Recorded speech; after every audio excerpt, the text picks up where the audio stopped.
All right, guys. It's about 6:50 in the morning, Sunday morning. I am on the rail trail. I'm gonna be heading east. I'm on my bike. So you can see that. Yep, I'm on my bike. I'm gonna travel east for an hour. Mark my location, see how far I get. A lot of train activity, that's for sure. There's been non-stop trains so far. I mean, that's besides the point of this video, but just gonna make a little note of that as I go. Try not to blind you with my headlamp. It is very dark still, so yeah, information video. I'm gonna see how far I can get in an hour, so I'm gonna quit chatting, quit blabbering, and go. All right, so the trail has become almost too difficult to traverse with a bike. So due to the ballast rock that's here, this part of the trail has not been compacted. The ballast rock is very thick, so it's like rolling across a golf ball size rocks, and it's about a foot deep. So I'm gonna go ahead and ditch the bike over here somewhere in the bushes and continue on foot as far as I can go. I had to reduce the time down to 30 minutes due to time constraints and scheduling that I have. So stay tuned. Now I know why there's a barricade at the beginning of this trailhead.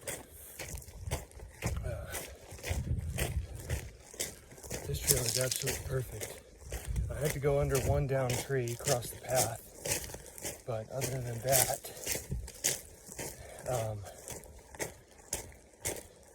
I do believe that the ground that I'm walking on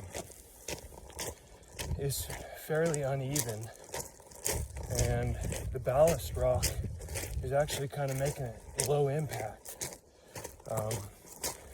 because it's so deep it almost absorbs my step. So that's good to know. One other thing I'd like to note is that it is quite loud. There's no quietness about this at all. If I wanted to be quiet, especially with a group of people, being quiet on this rock is very crunchy. And it seems that here in the heartland, sound can travel over a pretty good distance, because certain conditions would allow for the sound to stay close to the ground. Because like right now, you have a very low cloud ceiling and sound can travel. That's why it sounds like that train that goes by is pretty much right next to me. And I do like to move, make the most noise, or not like to, but I will make the most noise when a train is passing. So keep that in mind too.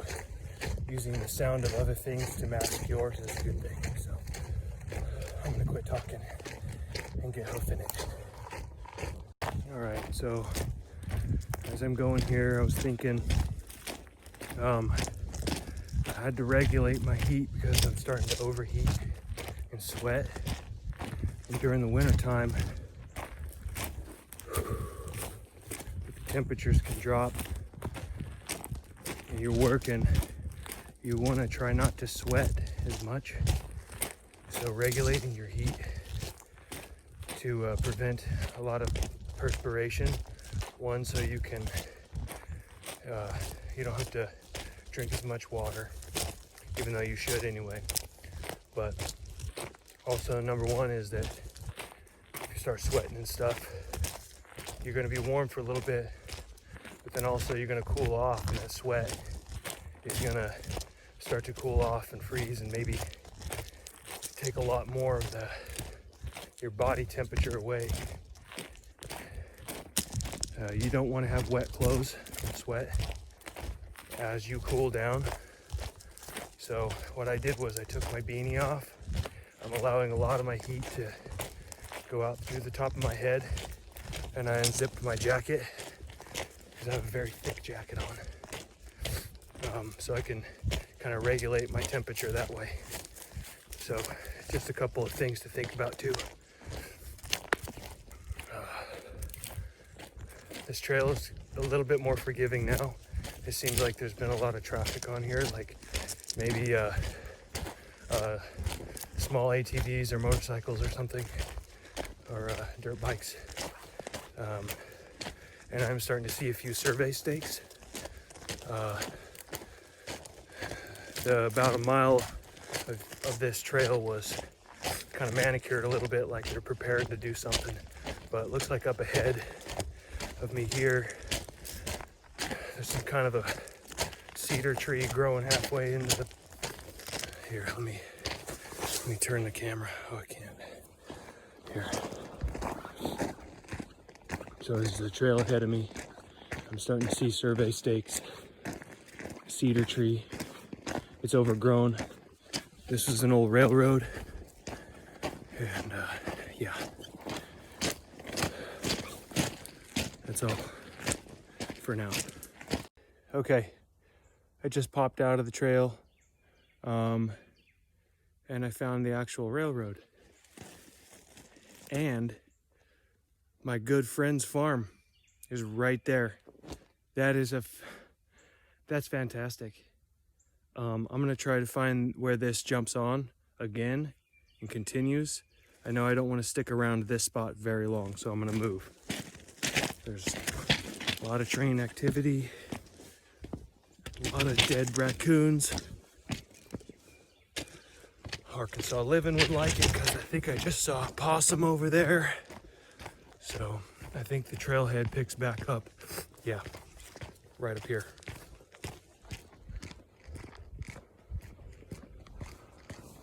See what I'm seeing? So they got some staging yard, ballast rock. That's the rock I'm talking about. So looks like survey marks all over the ground. Wonder what they're gonna do. Don't know. Looks like maybe electric. It's conduit. It's weird they paint it green. Where I'm from, green is sewer, but it could be something totally different with the railroad.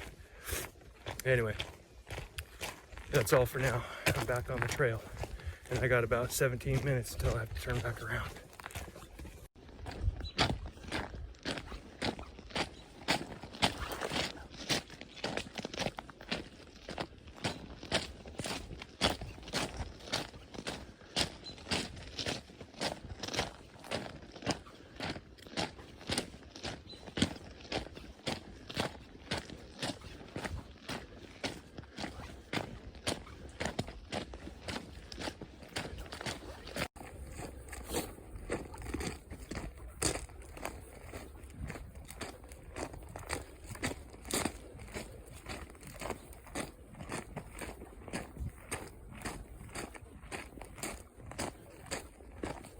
Fun tip,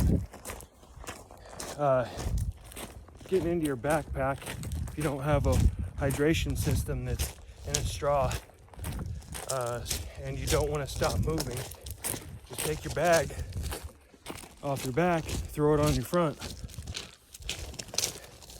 My water bottle is right in here.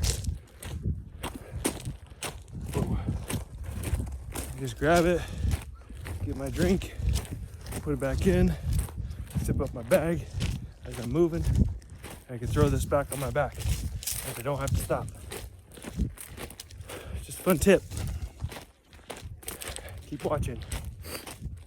Now I'm trying to find my bike where I stashed it. This should be fun. Okay, I was getting a little worried there. There's my bike. But you see that right there? You know what that is? Yes, that's an old telegraph wire pole with the little glass insulators on there. Also, there's some other ones up there that are porcelain, and I would use the porcelain to sharpen my knives if I had to. Get one of those down, and you have a little knife or blade honing stone. So little fun thing there. Let's get my bike out. Yeah, I was getting a little worried. Thought maybe I passed it or whatever. Now I can make some tracks. Okay, stay tuned. Had to shed another layer to regulate my temperature a little better. I am sweating. I had to tie my, just one-handed, tie my jacket to my little rack on the back of the bike. That took a lot of time, but I'm making tracks now. Back on solid ground.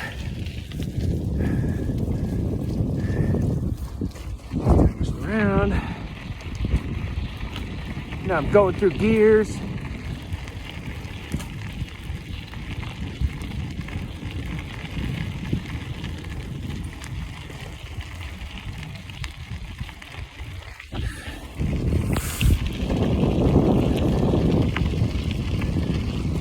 It's amazing what the light brings. The day will reveal to you. There's been things in trees on the path that I completely missed. There's a strange bucket hanging from a tree branch. There's all kinds of stuff. Weird things. So it's amazing what you'll learn about your environment by doing something like this. Is that a top hat? What the heck? Oh my gosh, okay. It's amazing what you'll learn about yourself, your environment. Okay, here's my little bridge. There's a dam. That means I'm getting close. I'm gonna cut this off.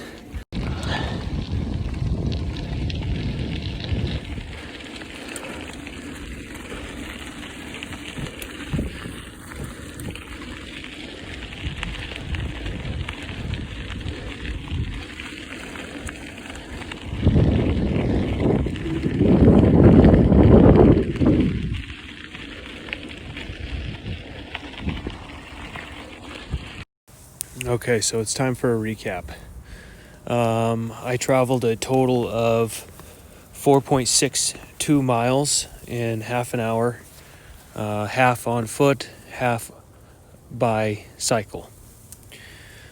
I gathered a lot of information about myself, about the route, and the environment, the things that I need to take with me next time, and the things that I don't need to take with me next time. All in all, it was a good experience and very, very beneficial to knowledge going forward. So, hope you enjoyed. Take care.